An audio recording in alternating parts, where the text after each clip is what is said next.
जैसे इसमें जैसे इसमें बताइए। क्या होता है कि कुछ कुछ कभी कभी पेंटिंग होती है जो सफेद घोड़े की होती है, तो वो तो आकाश तत्वों को प्रेजेंट करेगी। हम्म। और कुछ कुछ पेंटिंग होती है जो कलरफुल होती है। हम्म। कहीं कहीं देखते हैं पेंटिंग जिसमें कि कोई रेड है, कोई ब्लैक है, पीछे पहाड़ है। तो ये किसको रिप्रेजेंट करेगी? यदि उसमें दो चार कलर हैं तो उसमें देखिए आकृति की क्या है, आकृति क्या बना रही है वो। जैसे आपने आकृति बोले कहा, तो वो तो घोड़ा दौड़ रहा है। जैसे अभी आपने कहा कि पीछे पहाड़ है, ठीक है। हम्म। पहाड़ हम्म। है, वन है, तो पहाड़ और वन किसे रिप्रेजेंट करता है? ये तो हमारा मतलब पहाड़ जो है वो तो एयर तत्व हो जाएगा ना, जंगल। ठीक है। तो वायु तत्व में हो जाएगा, तो वायु तत्व के जो दिशाएं हैं उन दिशाओं में इसे हम प्लेस कर देंगे। तो लेकिन उसमें सर भी हमें जैसे कि यह देखना होगा राहुल जी, उसमें भी हमें यह देखना हम्म होगा कि जो वायु तत्व है उसमें कितना ज्यादा है, अर्थात जंगल उसमें ज्यादा है या फिर उसमें पहाड़ों की संख्या ज्यादा है। यदि उसमें पहाड़ों की पत्थरों की संख्या ज्यादा है तो उसे आपको फिर कहाँ शिफ्ट करना होगा? आपको साउथ वेस्ट शिफ्ट करना होगा, वो आपको पृथ्वी तत्व के अंतर्गत अर्थ एलिमेंट में आपको उसे शिफ्ट करना होगा।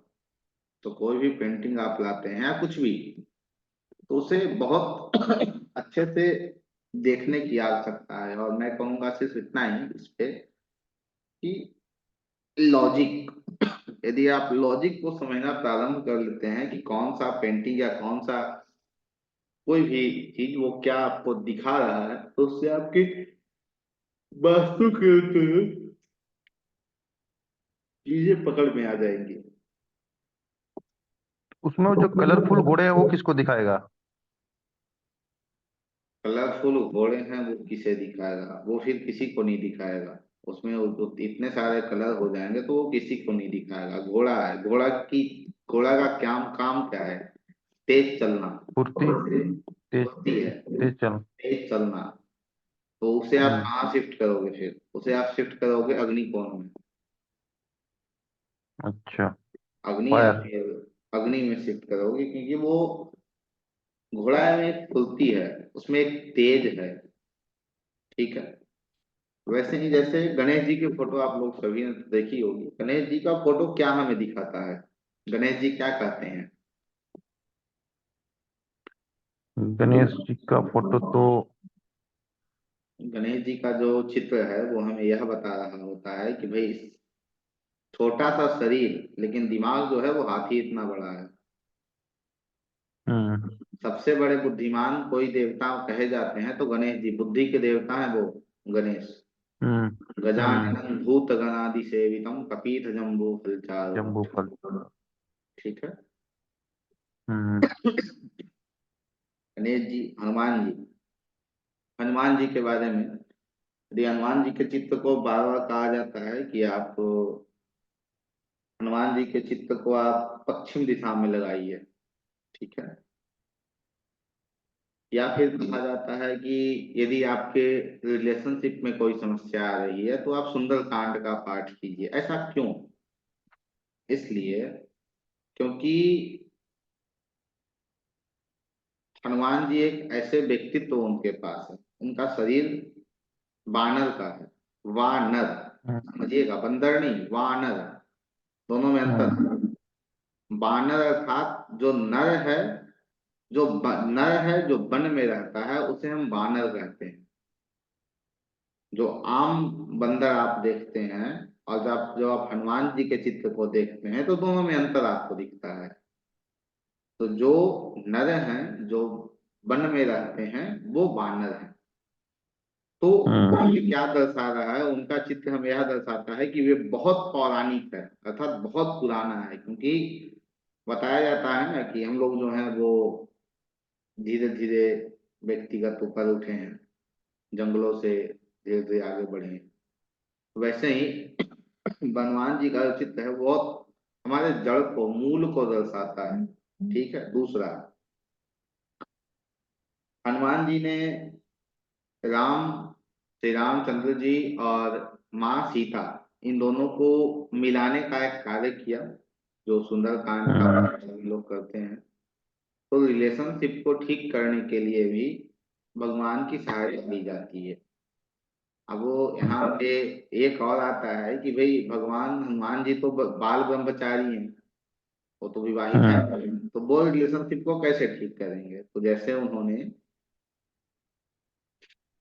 श्री रामचंद्र जी और माँ सीता के संबंध को ठीक किया, वैसे ही वो हमारे रिलेशन को भी ठीक करेंगे। तो इसलिए हनुमान जी के फोटो को पीले फ्रेम में या पीले किसी भी पीले कहें तो लगाकर उसे साउथ वेस्ट डायरेक्शन में लगाया जाता है, भी एक रेमेडी के तौर पे काम करता है।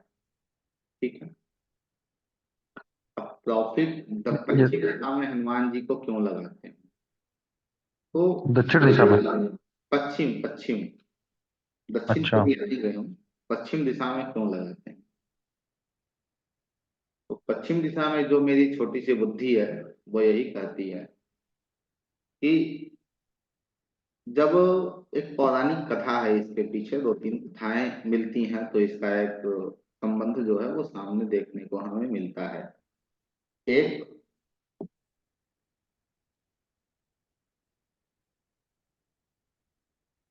जब भगवान श्री कृष्ण और अर्जुन युद्ध क्षेत्र में थे, अर्जुन की जीत होती है, तो प्रतिदिन भगवान श्री कृष्ण जो है वो अर्जुन को खुद उतरते हैं, उसके बाद अर्जुन उतरते हैं प्रतिदिन। ठीक है।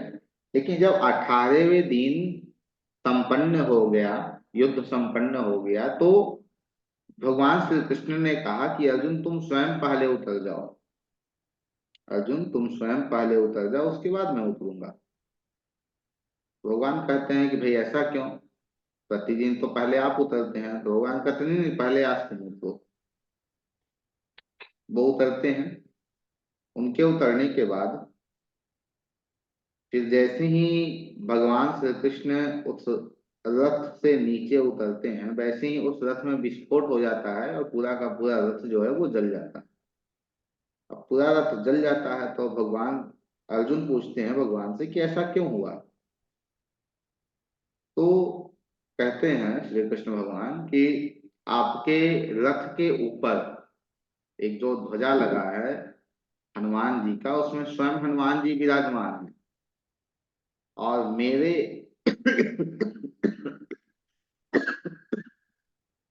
और मेरे रहने के कारण आपका जो रथ है वो कभी टूटा फूटा नहीं। ऐसे हम कहे तो वो लगभग 10 बार वो टूट चुका है। क्यों? क्योंकि आपने कई बार कई बार आपने कर्ण के, दुर्योधन के रथ को आपने तोड़ा, तो उन्होंने अभी आपके रथ पे बाण चलाया है, लेकिन वो बाण फलीभूत अर्थात वो बाण काम नहीं किया। इसलिए नहीं किया क्योंकि आपके रथ पे मैं और भगवान हनुमान स्वयं विराजमान हैं। एक दूसरा, अर्जुन किस लिए लड़ रहे थे? देखा जाए तो अपनी एक इच्छा के लिए, एक उपलब्धि के लिए, कि उनका जो राज्य खोया हुआ है वो मिल जाए, उनकी जो इच्छा है वो फलीभूत हो जाए। तो इच्छा की पूर्ति के लिए और एक उपलब्धि के लिए हम हनुमान जी के चित्र को पश्चिम दिशा में लगाते हैं। बताइए, जो पूछ रहे थे आप। मैं पूछ रहा हूँ जैसे कि जो घोड़े का जो फ्रेम होता है, वो तो पूरा उसके वो भी तो उसके कलर भी तो इफेक्ट करेंगे हमारे दिशा पे। निश्चित, निश्चित वो भी इफेक्ट जैसे करेंगे आपके दिशा। हम्म, ठीक है सर, आगे वैसे ही, बताइए। जी, वैसे ही और जितने देवता हैं, भगवान श्री हरि हम्म। हैं, शिव हैं, विष्णु हैं, राम हैं, इन सब के रूप से, इनके गुण से दिशाओं को लेकर हम इन्हें लगाते हैं, तो एक बेहतर रिजल्ट हमें मिल पाता है। ठीक है। अब जी। आगे बढ़ते हैं। जैसे भगवान श्री हरि क्या है, पालनहार है ना, हमें पालने वाले हैं। हम्म और हमारे हम्म। या फिर किसी के भी जीवन से उसके दोस्त को निकाल कर फेंक देने वाले हैं। हम्म उसके दोस्त को उसके जो दोस्त हैं उसके जीवन में, उसे वो क्या करते हैं, निकाल कर फेंक देते हैं। जैसे उन्होंने आया, उन्होंने अलग अलग अवतार लेकर, कई 24 अवतार लेकर, उन्होंने अलग अलग अवतार लेकर उन्होंने दुष्टों का संहार किया और पूरी पृथ्वी को बचाई। तो कोप हम्म। भवन का कौन सा दिशा है बताइए। सर को भवन का है sir, west north west. West depression north and डिटॉक्सिफ, west west north west. WNW। जी सर। तो यदि हम वेस्ट नॉर्थ वेस्ट में भगवान श्री हरि की फोटो को लगा दें तो क्या ये इन सब दोषों का हरण नहीं करेंगे? निश्चित करेंगे। लेकिन जी। बशर्ते फोटो कैसी होनी चाहिए, भगवान जो कपड़े पहने हों वो श्वेत या पीला, पीला भी रहे तो कोई दिक्कत नहीं श्वेत, है, या श्वेत श्वेत रहना वस्त्र। चाहिए। हाँ, तो उसे हम वहां लगाएंगे तो ये बेहतर रिजल्ट हमें वहां से लाकर देगा। क्योंकि अब कोप भवन क्यों, अब यहाँ भगवान श्री राम को भी लगा सकते हैं। माँ कैकेयी कोप हम्म भवन गई थी, उस कोप भवन से हम्म। निकाला उन्हें किसने? भगवान श्री राम ने ही निकाला। श्री राम, श्री राम ने। तो भगवान श्री राम मंत्रा भी तो। के फोटो हम्म, को हम लगा सकते हैं। जी। तो ऐसे, अब भगवान शिव क्या है, संहार करता है हमारे। हम्म भगवान क्या करते हैं, शिव संहार करता है। तो इनके फोटो को भी इनके गुण के अनुसार हम प्लेस कर सकते हैं। दूसरा, अब इनके ही फोटो अलग अलग रूप में रहेंगे। जैसे एक भोले भंडारी है, एक रूप अलग है। दूसरा जो है वो जो काम को भी दहन करने वाले देवता हैं, जिन्हें काम का दहन करने वाला कहा जाता है, तीसरे नेत्र से वो भी हैं। एक वो भी हैं जो हम्म भस्मासुर को आशीर्वाद दे देते हैं। ठीक है, हम्म। तो ऐसे जी। देवता हैं। अब भगवान तीन देवता, तो इन सब का वैसे ही आपको चूज करके दिशा को देखकर तब लगाना है। तो कोई भी दिशा में यदि आप कोई पेंटिंग लगाते हैं, कुछ भी करते हैं, तो उसकी बहुत बड़ी हम्म भूमिका होती है। लेकिन ऐसा नहीं है कि आज आपने लगाया कल उतार दिया, वो नहीं। यदि 6 महीने हम्म साल भर लगा है, 2 महीने लगा है, तो तब। उसके बाद उसका इफेक्ट लगभग 45 दिन के बाद उसका इफेक्ट दिखना आपके जीवन में शुरू हो जाता है। अब आगे हम बात करते हैं पूजा घर। जो आपका पूजा रूम है वो कैसा होना चाहिए, कहाँ होना चाहिए? सबसे पहले जो आपका पूजा रूम है वो नॉर्थ ईस्ट, जिसे हम लोग हिंदी में ईशान कोण कहते हैं, ईशान कोण में होना चाहिए। यदि ईशान कोण ना हो सके तो नॉर्थ नॉर्थ ईस्ट, जो उससे थोड़ा सा भिन्न है, या ईस्ट नॉर्थ ईस्ट। हम कहें तो नॉर्थ और ईस्ट, इनके बीच में ये जो 3 जोन हमें मिल रहे हैं, इसमें ही पूजा रूम होना बिल्कुल उचित माना गया है। ठीक है, हम्म उसके बाद अब सबसे बड़ी बात ये आती है, आपके पास भी जब आप वास्तु करने जाओगे तो बहुत सारे प्रश्न आएंगे। प्रश्न आएगा कि भगवान की फेस किधर करें हम, भगवान की फेस हम्म कहाँ होनी चाहिए, मेरी फेस कहाँ होगी? तो इन्हें पूर्व पश्चिम के एक्सेस पे रखना उचित है। जैसे ज्योतिष में हम राहु केतु के एक्सेस को लेते हैं, वैसे ही इसमें पूर्व पश्चिम के एक्सेस को लेकर करें तो ये बेहतर रिजल्ट देता है। यदि भगवान को आपने पूर्व में रखा है तो भगवान का फेस है कहाँ, भगवान पश्चिम में। पश्चिम की ओर देखेंगे और आप पूर्व में हम्म बैठेंगे। ये ठीक है, हम्म लेकिन यदि पूछा जाए हमसे खासकर कि हाँ आपकी क्या राय है, तो मैं तो यह स्पष्ट करूंगा कि भगवान को पश्चिम दिशा में रखिए। भगवान की जो फेस भगवान का है, जो चेहरा है, वो पूर्व दिशा की ओर होगा और आप खुद पश्चिम दिशा की ओर बैठकर पूजा करेंगे। अब पश्चिम दिशा ही क्यों? इसलिए क्योंकि पश्चिम दिशा ध्यान रहे, ये जो दिशाएं पे हम बात कर रहे हैं, पश्चिम पूर्व, वो नॉर्थ ईस्ट के जोन के अंदर के पूर्व पूर्व और पश्चिम की बात कर रहे हैं, ना कि आप चले जाइए अपने पूरे घर घर के, हाँ हाँ। की। नहीं नहीं क्योंकि नहीं। फिर दिक्कत हो जाएगा। तो मतलब जो जगह रहेगा वो नॉर्थ ईस्ट में रहेगा, जगह हाँ जो है वो नॉर्थ में रहेगा, उसका जो दिशा, वो जो देखने का वो है मतलब जो आंख है वो, हाँ हाँ जो हाँ आंखों का कांटेक्ट, आइज कांटेक्ट। जी। तो पश्चिम हम्म में भगवान को आप पूर्व दिशा की ओर फेस करके रखते हैं, आप पश्चिम दिशा की ओर फेस करके बैठते हैं, तो उससे क्या हम्म होगा, आपकी जो इच्छाएं हैं ना वो जल्दी पूरी होंगी, आपको उपलब्धि यथाशीघ्र मिलेगी। हम्म। ठीक है, आपको ले प्रॉफिट एंड लाभ गेन। गेन प्रॉफिट जो भी है वो चीजें जल्दी देखने को मिल जाएगी आपके जीवन में। एक दूसरा, लेकिन लोग करते क्या हैं, जैसे माफ कीजिएगा यदि भगवान साईं के कोई भी भक्त हो तो क्षमा कीजिएगा, और जो लोग हम्म वीडियो आगे किन्हीं के पास जाए वो भी हमें क्षमा करेंगे। मैं किसी के विश्वास को या किसी के श्रद्धा को ठेस नहीं पहुंचाना सही बात। चाहूंगा। सही धन्यवाद। बात। जैसे भगवान जी। साईं की फोटो, भगवान कोई भी उनके गुरु हैं उनकी फोटो वो भगवान के साथ रख देते हैं, वो बिल्कुल उचित नहीं है। वो हम्म बिल्कुल उचित नहीं है, नहीं, उन्हें नहीं रखना चाहिए। उसे रखने से आपके जीवन में समस्या उत्पन्न अच्छा। होती है, जो आपके इच्छाओं को पूरे होने में बिल्कुल भी अच्छी स्थिति में वो नहीं होता है। तो गुरु के जो स्थान है वो अलग होंगे, और आपके भगवान के स्थान है वो अलग होंगे। अब भगवान के स्थान कहाँ होंगे, गुरु के स्थान कहाँ होंगे? यदि आपने भगवान को पूर्व की ओर रखा है तो गुरु को पश्चिम की ओर रखिए। यदि आप दोनों को पश्चिम की ओर रखना चाहते हैं तो बीच में एक पटीशन दीजिए जो दोनों को अलग कर रहा हो। हम्म कईयों के घर तो मैं गया हूँ, वहां मैंने देखा कि भगवान साईं की बड़ी सी मूर्ति लगी है, उसके नीचे छोटे से लड्डू गोपाल रखे हुए हैं। कहीं आप देखोगे कि उनके जो गुरु हैं, जैसे आसाराम जी हैं और श्री श्री रविशंकर हैं, वो भगवान के साथ पूजे जा रहे हैं, तो वो उचित बिल्कुल नहीं है। मैं नहीं कह रहा हूँ, यह वास्तु कह रही है। तो हम्म। ये उचित नहीं है। तो ये सब जो दिशाओं का ज्ञान हमें करना है वो नॉर्थ ईस्ट में ही करना है। जैसे, सर, बताइए। एक थोड़ा मतलब एक मन में प्रश्न, जैसे बोलते हैं जब भगवान शंकर की जो पूजा करते हैं,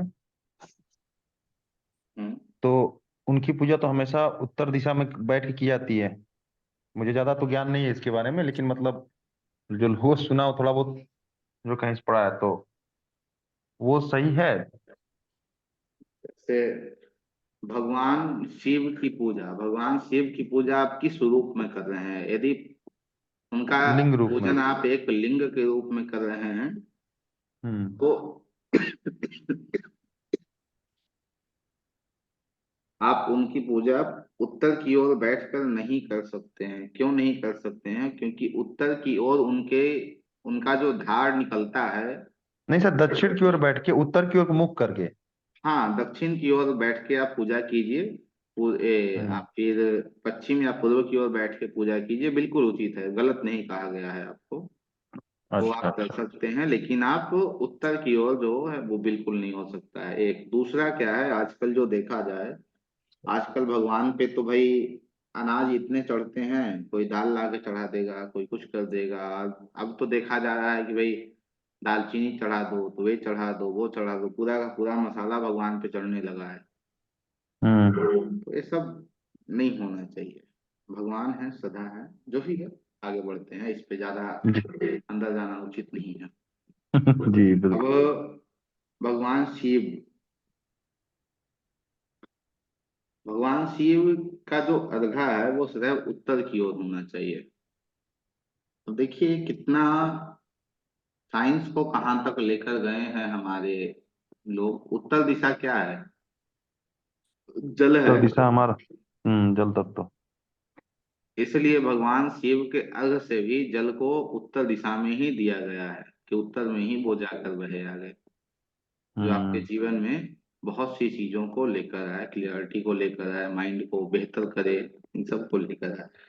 अब दिशा को जो हम लोग मानते हैं, जैसे कुछ क्लासेस में विश्वकर्मा प्रकाश के अंतर्गत हमने पढ़ा कि कौन सी दिशा में कब क्या करना चाहिए, क्या नहीं करना चाहिए, वैसे ही दिशा को दिन से भी बांटा गया है। अर्थात कहें तो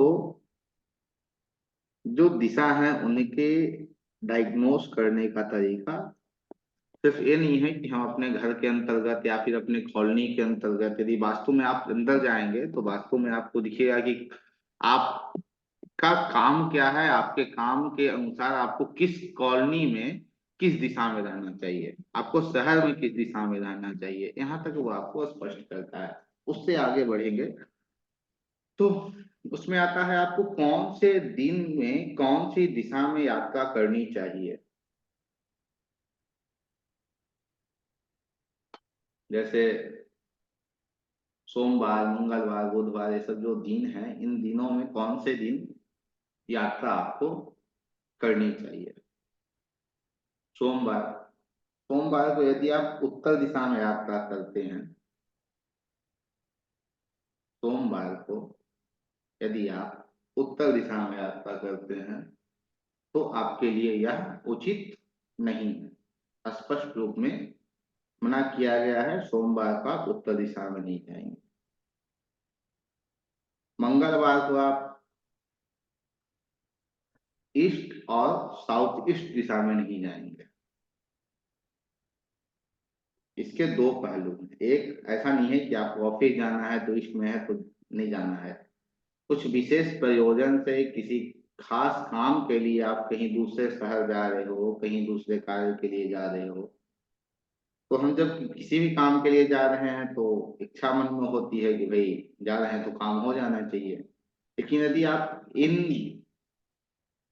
दिन में, इन दिशाओं में जब आप घर से बाहर निकलते हैं या फिर आप घर की ओर ही आ रहे होते हैं, तो जिस कार्य के लिए आप आ रहे हैं वो कार्य आपका संपन्न नहीं होता है। जैसे आपको मान लीजिए कहीं दूसरे जगह जाना है मेडिकल ट्रीटमेंट के लिए, या फिर आपको अपने प्रोफेशन के लिए कहीं जाना है, तो ये उचित नहीं है। बुधवार, बुधवार को वेस्ट डायरेक्शन, पश्चिम दिशा में नहीं जाना चाहिए।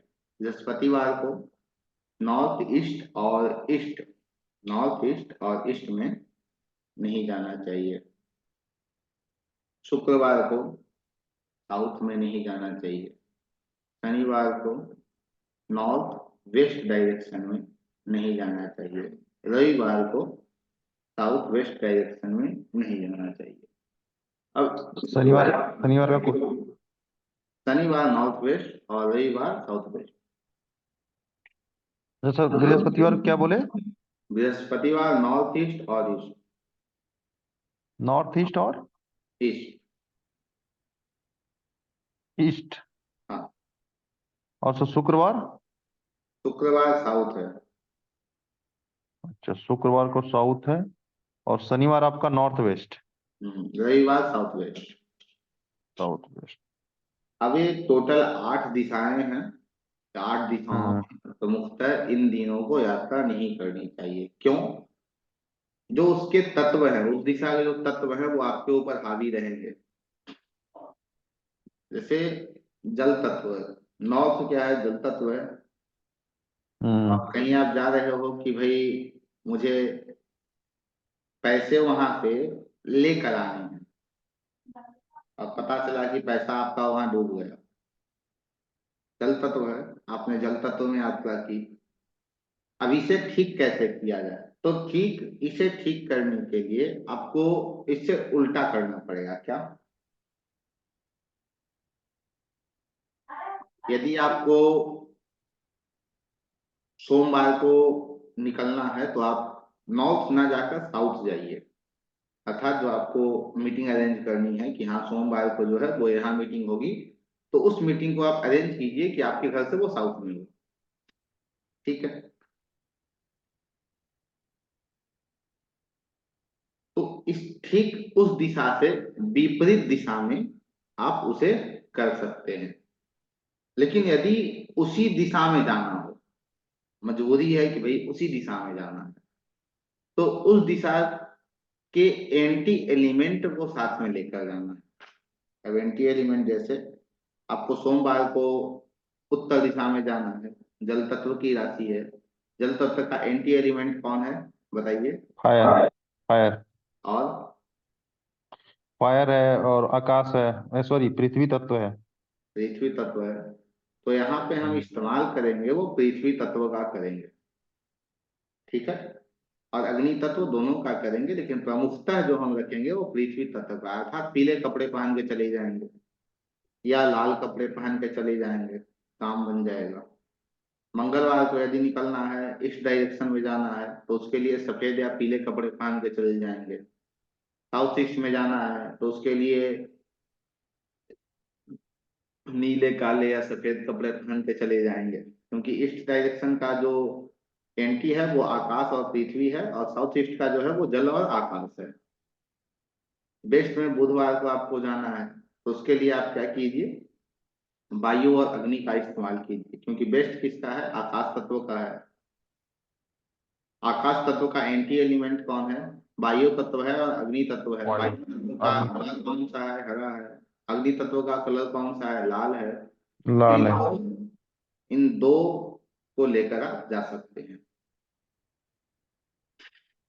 एक चीज मेरे दिमाग में भी आई है, मैं उसे कल या परसों सोच रहा था, ज्योतिष से ही है, लेकिन जब अग्नि आया है तो थोड़ा इसे समझ लीजिए। हम लोगों का बाजू, जो हाथ है, वो कौन से ग्रह को रिप्रेजेंट करता है। सर तीसरा, बाजू। हाँ तीसरा, मंगल को रिप्रेजेंट करता है। जैसे मेहनत का सर कोई भी कार्य हम किस से करते हैं, एनर्जी को कहाँ से लेते हैं, मंगल से। मंगल से। तो हाथ जो है वो मंगल है, हम्म।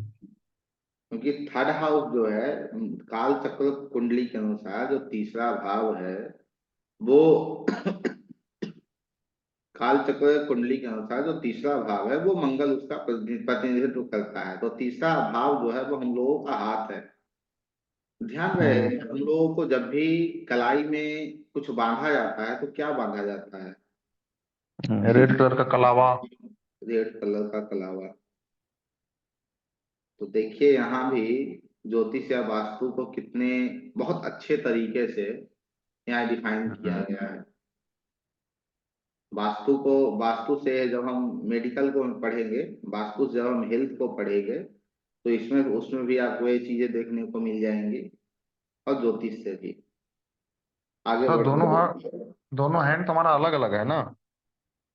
हैंड अलग है, लेकिन हाथ का जो प्रतिनिधित्व करता है वो थर्ड हाउस है, और उसका मालिक जो है वो मंगल है। सबसे ज्यादा हम काम करते हैं दाहिने हाथ से करते हैं।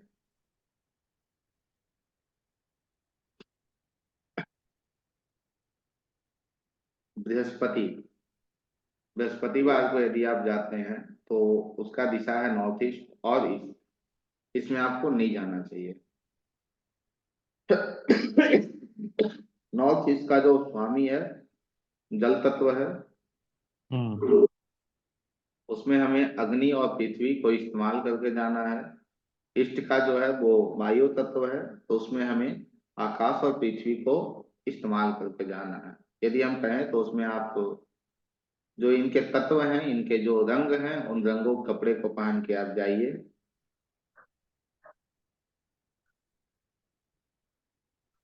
क्या थर्सडे को येलो पहनना चाहिए, आप किस दिशा में जा रहे हैं। यदि आप नॉर्थ ईस्ट में जा रहे हैं तो भी आप पहन सकते हैं, यदि आप ईस्ट में जा रहे हैं तो भी आप पहन सकते हैं, कोई दिक्कत नहीं है।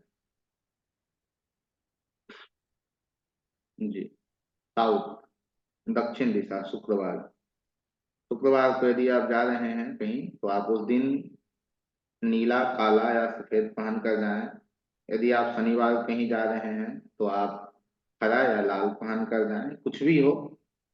रविवार को यदि आप जा रहे हैं तो आप नीला और हरा पहन कर जाएं।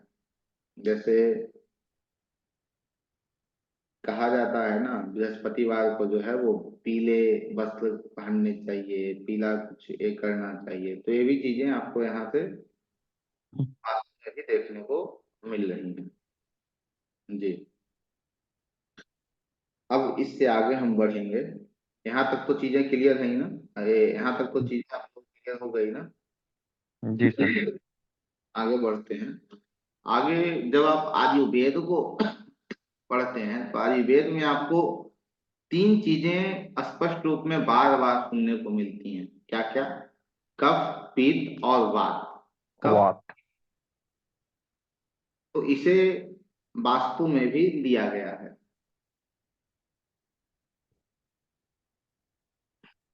कफ, कफ के छह दिशा हैं।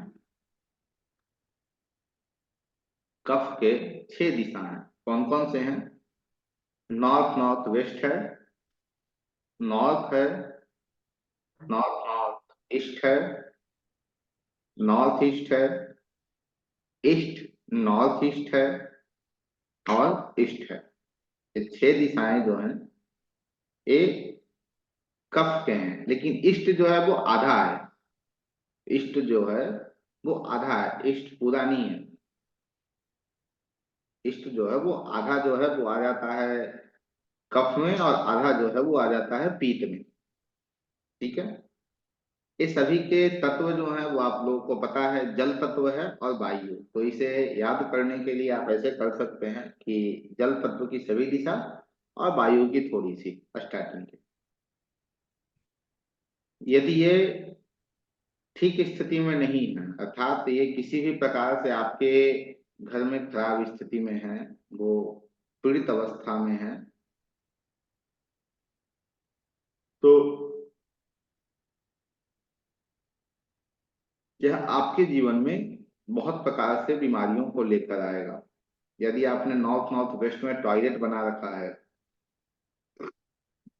या वो आपने वहां रेड कलर कर रखा है, किसी प्रकार उसके एंटी एलिमेंट को आपने वहां रख दिया, तो ये आपको सैया सुख, या हम कहें तो जननांग में समस्या देता है। नॉर्थ नॉर्थ वेस्ट, यदि नॉर्थ है, नॉर्थ में यदि आपने ऐसा कुछ किया है, टॉयलेट है या कुछ भी आपने एंटी एलिमेंट आपने रख दिया वहां, पृथ्वी तत्व को ले जाकर रख दिया है, आवरी तत्व को ले जाकर रख दिया है, तो वो एक थकावट आपको देगा। जब कफ की आप बात करते हैं तो कफ एक थकावट का भी कारक होता है। नॉर्थ नॉर्थ ईस्ट, ये आपके हेल्थ को बहुत प्रकार से बिगाड़ देगा। तो कहें नॉर्थ नॉर्थ ईस्ट और नॉर्थ ईस्ट, इसमें यदि आपने छेड़छाड़ की है किसी भी प्रकार से, क्योंकि कफ है, कफ जो है वो एक पानी का ही रूप है। एक पानी का ही वो रूप है। पानी हमारे शरीर में लगभग 72% पानी पाया जाता है हमारे शरीर के अंतर्गत। 72% पानी। और वो पानी ही खराब हो जाएगा या पानी सूख जाएगा तो हमारे जीवन में बहुत प्रकार से समस्या आ जाएगी। ब्लड में समस्या आ जाएगी, फिर हृदय में भी समस्या आ जाएगी। फिर आपका आ गया east north east. East north east जो है वो उत्पत्ति का कारक है, प्रजनन का कारक है। तो यहाँ समस्या आपको आ जाएगा संतान की उत्पत्ति में। ईस्ट नॉर्थ ईस्ट आपने खराब कर रखा है तो आपको संतान उत्पत्ति में समस्या मिल जाएगी। तो जो दो साइंस है ना हमारे, एस्ट्रोलॉजी और वास्तु, और इसके बाद फिर आपका रेकी, न्यूमरोलॉजी, नेम न्यूमरोलॉजी, ये सब जितने भी हैं वो 20% है। सबसे ज्यादा हमारे जीवन में काम करता है तो ज्योतिष, और ज्योतिष के बाद वास्तु। तो ये नियम है, संतान संबंधित समस्या देते हैं। इष्ट जो आधा है, ऐसे कहें तो इष्ट पूरा कफ का ही होता है, लेकिन जो ऋषियों ने बताया है उसके अनुसार इष्ट जो आधा है वो यदि इफ्लेक्टेड है तो वो आपके हृदय को समस्या देता है, हृदय के रक्तचाप को समस्या वो देता है। किसी प्रकार से वो इफ्लेक्टेड है तो वहां आपने एंटी एलिमेंट रखा है तो। कफ, कफ क्या है?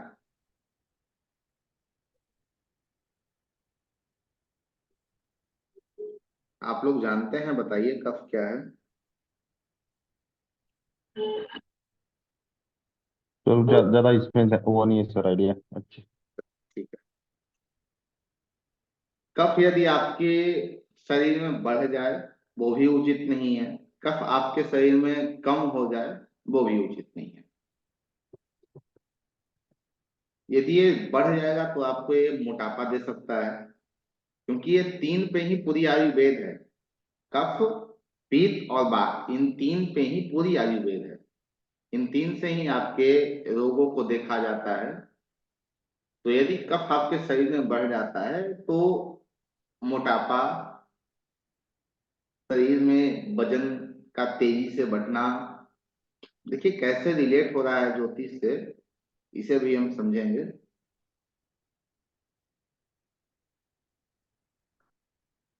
आप आम लोगों से आप सुस्त हो जाएंगे, आप में ज्यादा थकावट आ जाएगी, आपका मन सुस्त हो जाएगा, आपका जो मन है वो सुस्त हो जाएगा।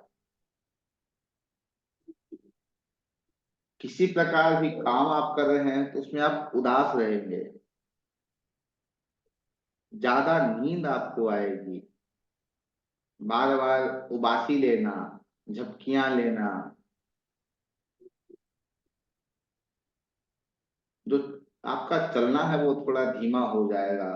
ये सब जो चीजें हैं वो आपके जीवन में बढ़ जाएंगी। कफ बढ़ेगा तो आपके शरीर पे उसका असर होगा। त्वचा का पीला हो जाना,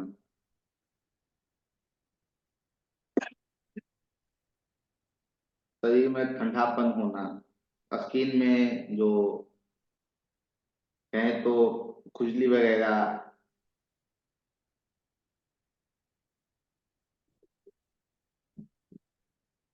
यूरिन में इन्फेक्शन या यूरिन में समस्या,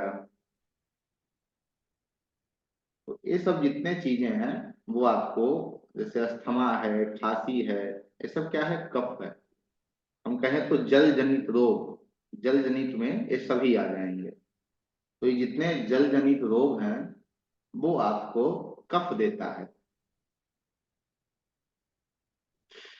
जैसे यहाँ एक आया मोटापा, मोटापा ग्रहों में कौन देता है, गुरु देता है। और जो नॉर्थ ईस्ट दिशा है उसका स्वामी जो है वो गुरु है, ज्योतिष।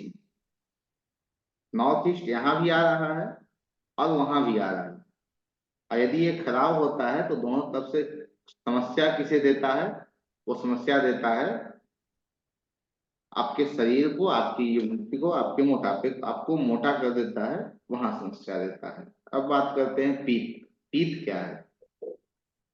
पीत की जो दिशा है वो ईस्ट है, जो हाफ ईस्ट है वो पीत का है, हाफ जो ईस्ट है वो कफ का है। फिर ईस्ट साउथ ईस्ट है, साउथ ईस्ट है, east south east, south east, south south east है, साउथ है, और साउथ साउथ वेस्ट है। ये सभी जो दिशाएं हैं वो वायु तत्व, अग्नि तत्व और पृथ्वी तत्व है। ईस्ट, ईस्ट साउथ ईस्ट वायु तत्व, south east south south east south अग्नि तत्व, साउथ साउथ वेस्ट पृथ्वी तत्व। ये हमारे जीवन में कैसे बीमारियों को लेकर आते हैं। यदि आपका इस डायरेक्शन डैमेज है तो यह आपको शुगर को दे देगा, जिसे चिनिया रोग वगैरह कहते हैं, वो दे देगा। ईस्ट, ईस्ट साउथ ईस्ट यदि यह डैमेज है तो आपको बीपी दे देगा, ब्लड प्रेशर हाई भी दे देगा, लो भी दे देगा, दोनों दे देगा। साउथ ईस्ट जो हमारे शरीर में जलन होते हैं वो दे देगा, क्योंकि साउथ ईस्ट अग्नि है, तो स्किन संबंधित समस्या और शरीर में एक जलन दे देगा आपको। साउथ साउथ ईस्ट आपके रोग प्रतिरोधक क्षमता को, इम्यूनिटी को खत्म कर देगा, बर्बाद कर देगा उसे। साउथ, साउथ बहुत अजीब प्रकार की बीमारी आपको देगा। शाम 7 बजे भी आपको लगेगा सो जाना चाहिए, कभी 12 बजे रात में भी लगेगा अरे यार अभी तो पूरी ताजगी महसूस कर रहे हैं, अभी क्या सोएंगे। तो ऐसा करता है। साउथ यदि है तो नींद ना आना, और नींद आएगी तो ऐसी जगह आएगी जहां नींद नहीं आनी चाहिए। अनिद्रा और नींद ना आना एक तरीके से कहें तो आपको ये स्वस्थ महसूस नहीं होने देगा, आपको अच्छा फील होने नहीं देगा, एक ताजगी आपके अंदर डेवलप नहीं होने देगा। कहीं आप जा रहे हो तो आप उबासी लेते रहोगे, ऐसा कर देगा यदि साउथ आपका डैमेज है। साउथ साउथ वेस्ट आपके पाचन तंत्र को डैमेज कर देगा। यदि वो खुद डैमेज है तो आपके पाचन तंत्र को डैमेज कर देगा, आपके पेट को बहुत प्रकार से समस्या देगा।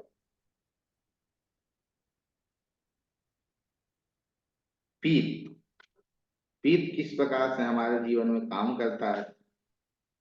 यदि पीत बढ़ा हुआ है तो आपके त्वचा में जलन देगा, फिर बदहजमी अर्थात पेट की समस्या आपको देगा, पसीना का अधिक बहना, ये सब परेशानियां आपको लाकर वो देगा। ठीक है। अब ये परेशानियां अभी आपको बता देंगे कि आपके घर में जो है वो ये सब दिशाएं पीड़ित अवस्था में हैं।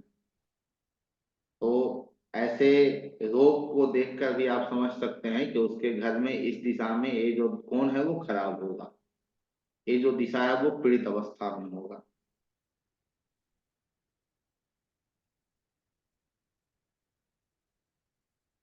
आगे बढ़ते हैं, बात करते हैं वात। वात को 5 दिशा दी गई है, south west, west south west, west, west north west और नॉर्थ वेस्ट। वात अर्थात वायु, ये जो वात दोष है उसके जो कारक तत्व है वो वायु और आकाश है। अर्थात वायु और आकाश तत्व जो है वो बहुत अधिक मात्रा में इफ्लेक्टेड हो जाते हैं आपके जीवन में।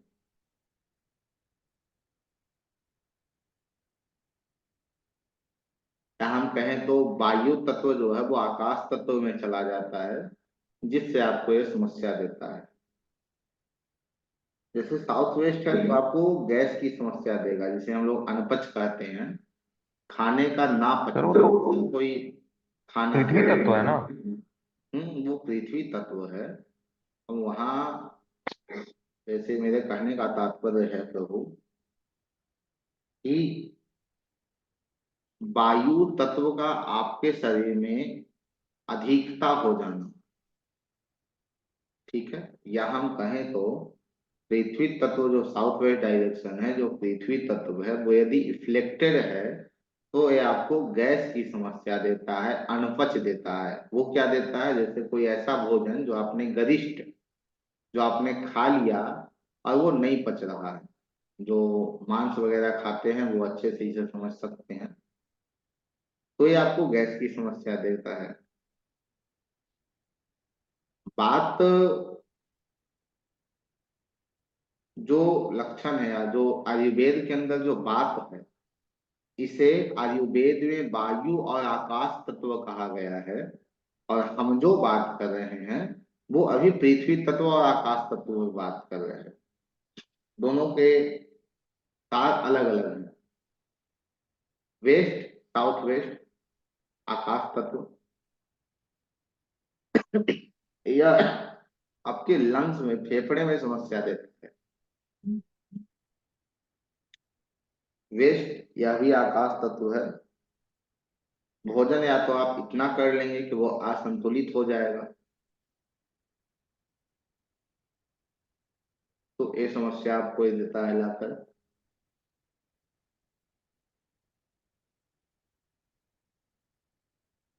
वेस्ट नॉर्थ वेस्ट वो खुद डिप्रेशन है। वो डिप्रेशन ही ला कर देगा, आप अत्यधिक सोचेंगे चीजों को, वो डिप्रेशन एक है, डिप्रेशन ही देगा वो लाकर। नॉर्थ वेस्ट क्या आपको स्किन संबंधित समस्या देता है? स्किन संबंधित कहें तो पिंपल वगैरह हो जाना, दाग धब्बे हो जाना शरीर में, उसे यह देता है। यह भी आकाश तत्व है। तो इसे और अच्छे से समझने के लिए वात पित्त और कफ या इन तीनों को समझिए आयुर्वेद के अंतर्गत, तो इसे आप और अच्छे से समझ पाएंगे।